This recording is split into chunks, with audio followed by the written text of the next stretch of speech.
Shalom, brothers and sisters. LA Times says quiet part out loud. Would an occasional blackout help solve climate change?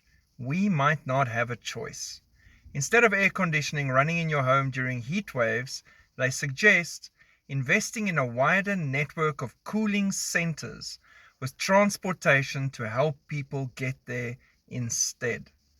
Sammy Ross, LA Times staff writer, says, what's more important? Keeping the lights on 24 hours a day, 365 days a year, or solving the climate crisis? And there they begin.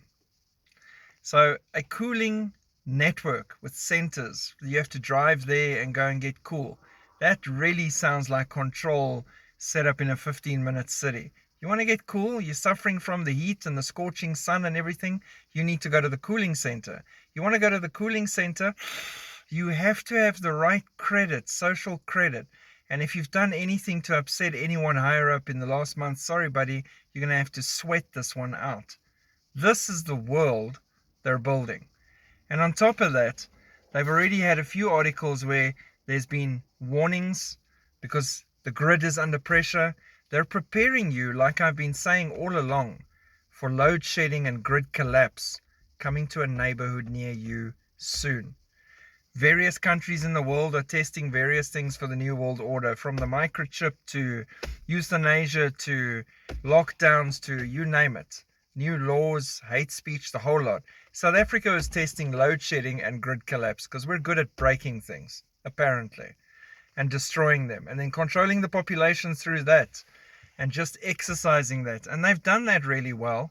And by chasing it this year, and really making it insane, they've actually achieved their climate goal commitment 2 or 3 years ahead of schedule, which I can guarantee you they are going to use as a good example of why they should have rolling blackouts everywhere. Because look at South Africa, they've achieved their goal. They won't tell you about all the businesses that closed down, the families that were destroyed, the people that are below the poverty line and going to the streets, the chaos in this country and the absolute stress levels everywhere.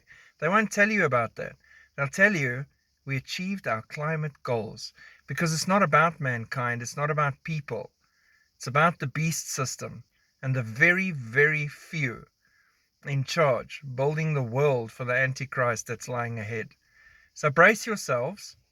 They're just chatting about it openly now, but they are warning you straight up. And that little reference to the climate crisis, right, and climate change, they're going to bring South Africa into it next with how we achieved our goals, and then they're going to roll this out everywhere. Hopefully most of you won't experience this because we'll be gone by then, but if not, I've got lots of tips for you on load shedding. Us from South Africa can make a video and give you lots of ways you can try and just make life a little bit more bearable when these things happen. God bless. Keep looking up. Shalom.